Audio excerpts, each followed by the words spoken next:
Hello and welcome back to our channel. If you're new here, because we have got a lot of new subscribers, thank you. Thank you so much for being here. As I'm sure you have gained, this channel is mostly vlogs. We wanted to do behind the scenes of logical harmony and that sort of thing and just show our day-to-day life. And one of those behind the scenes things that I'm super excited about is talking about camera gear. So I have, as you know from the description, bought a new piece of camera gear and it's right in this box and we're going to unbox it. I had this in my possession all day and it was really hard not to open it, but Tashina's family is in town, so I had to wait. It's now about 11 p.m. Let's open this puppy up. Hey. Okay, so I want to talk a little bit about why I bought this.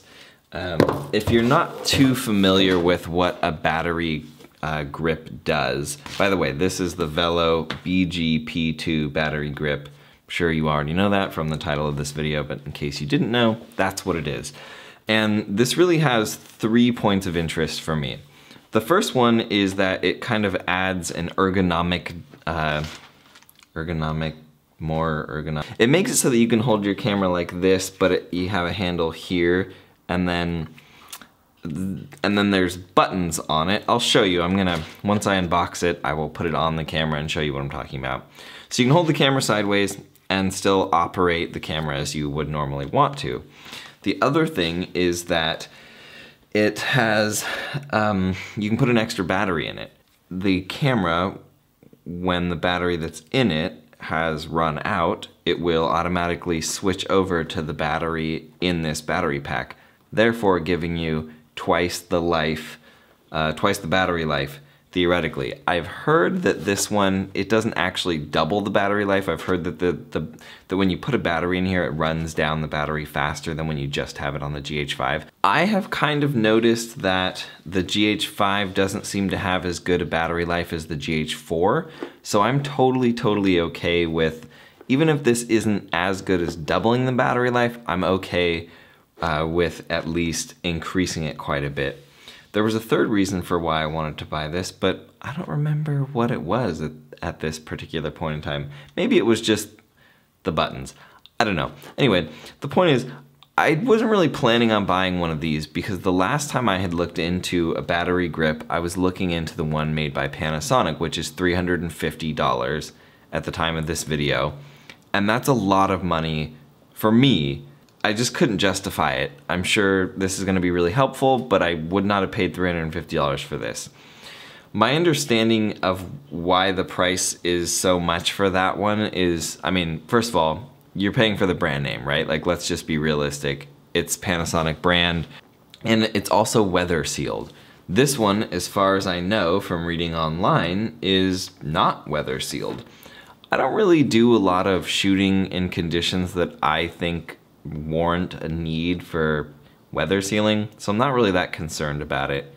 The other reason is because the other reason I bought it, that is because it was $40. It was actually on sale from, I think, $60, and typically I like to buy my camera gear from Pro Photo Supply in Portland, but I do keep an eye on other camera sites. So when I saw that this was on sale on B&H, as their like daily deal with the little countdown timer, I had to jump on it. So let's actually get into unboxing this thingy. All right, what do we have in here? Piece of cardboard, great. Some paper stuff. This is just saying thanks for the product. Little manual. Don't you hate it in review videos when people mention that there's a manual and then they sit there and they go through the manual like this and they tell you all the things that the manual, blah blah blah, instructions for putting it on. Finally, we have the actual battery grip itself. Okay. So another thing I had read on the reviews is that this thing feels cheap because it's plasticky, as where the actual body of the GH4 is metal, well, this is the GH5. But either way, it's, you know, metal, it's more solid. So I do see what people are saying, although the grippy part of it to me feels very similar. I would say it's not the exact same texture, and I would maybe consider that it's because this was worn down, but I've only had this camera for, I don't even think I've had it for 2 months, and it's the same texture on parts where my hand is holding on and parts where my hand isn't, so it stands to reason that it's not this way because it's worn down. The texture feels similar in like a rubbery kind of plasticky vibe, but it definitely is a slightly different texture. On the top here we have our buttons. This switch is not to turn on and off the camera, it's to turn on and off these buttons, so that if you have this on your camera but you're shooting normal and using it as you would normally use it, not sideways, you don't want to be bumping these buttons and changing things, changing settings on accident. So this is to make it so that these buttons do or do not work. Similarly set up to the top of your GH5, it's got the white balance button, it's got the ISO, it's got your, I don't know what this button is called, your little plus minus thing, you know what I'm talking about. And then your F1, it's got your shutter button, and then similarly, again, set up in the same way that the GH5 is set up, you have your dials here. And then you also have your little autofocus lock button thingy, and even the little joystick thing that's here on the GH5, you have that on this as well to be able to make the same adjustments. Now on the GH5, this little joystick thing is kind of like a rubberized plasticky kind of vibe, like more like a rubber, and on this one it's like plastic. And it also is like wobbly, I'm seeing. This is not so wobbly, I think, because it's got this rubberized covering. It's not just like loosey-goosey, as where this definitely has some play. I can just like wiggle it around. So definitely something to note. Like I said, one of the main concerns I had heard was the build quality. I mean, personally, if it does the job for 40 bucks, even 60 bucks, I would say, I think I would still be okay with this build quality.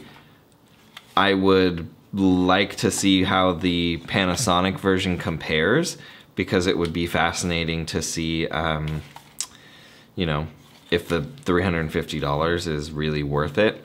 I have a hard time thinking that it would be. All right, so I just read the manual all about the installation, and it's pretty simple. Basically what we're gonna do is we're going to expose the little connectors. I just read the manual, I don't remember what they called them. Contacts, the little contacts. We're gonna pull this off. On the grip, the little tab from the pins here on the camera, or the contact points, has a little storage thing on the grip. With both of these turned off, we just plug that on there, and then we're gonna screw this on to lock it in place. No need to use a ton of, you know, strength. I don't know what I'm trying to say. Hand tight is fine. I'm gonna throw an extra battery in here, lock that, and we're good to go. So I did confirm, by the way, by looking at the manual, that the switch on the grip here is in fact to turn on and off these buttons. However, don't worry, if you have this grip installed, even if this is switched to off on the grip, if you have an extra battery in here, your camera will draw power from the battery. So regardless of whether this is on or off, your camera will still draw power from that battery. Intense. Makes the camera look a lot more, I don't know, almost makes it look more professional, which is kind of a weird thing to say. Again, now I can more easily hold the camera like this, flip my screen around like so, which I think is pretty great, especially because with so much stuff now being done on a phone, the orientation of how something is shot could be done a lot, you know, could be a lot simpler if I just held my camera like this. I like it. I'm really excited about this. I really like being able to hold the camera like this, especially because so much stuff now is used to be posted on a phone. I really like that I have this orientation here that I can more comfortably and easily hold my camera this way. Pretty excited about this, actually. I'm a lot more excited about being able to hold it at this orientation than I thought I would be. Now that I'm playing with this, kind of excited about it. I hope this was helpful. Let me know if you want me to do any further reviews of this because, you know, like I said, this is just an unboxing. So if you have any questions, leave them in the comments down below. Personally, just so far, I'm pretty happy with it. I mean, just the fact that I can have a second battery in here, to me, that's worth the 40 bucks. I would say it would probably even be worth the 60 bucks for me if I was going to buy it full price. So again, if there are any sort of camera, microphone, lighting questions you have, especially based on, you know, our main channel, Logical Harmony, leave them in the comments below. I love making videos like this, so I will do my best to make a video about that, about your question and answer it. And like I mentioned, if you want to see an actual review of this battery grip from Vello, let me know. I will definitely do one because they make them for a lot of different cameras. I think they make them for kind of all the major camera manufacturers. So let me know if you want to see full review and I will do that for you. Thank you for watching. I really appreciate it.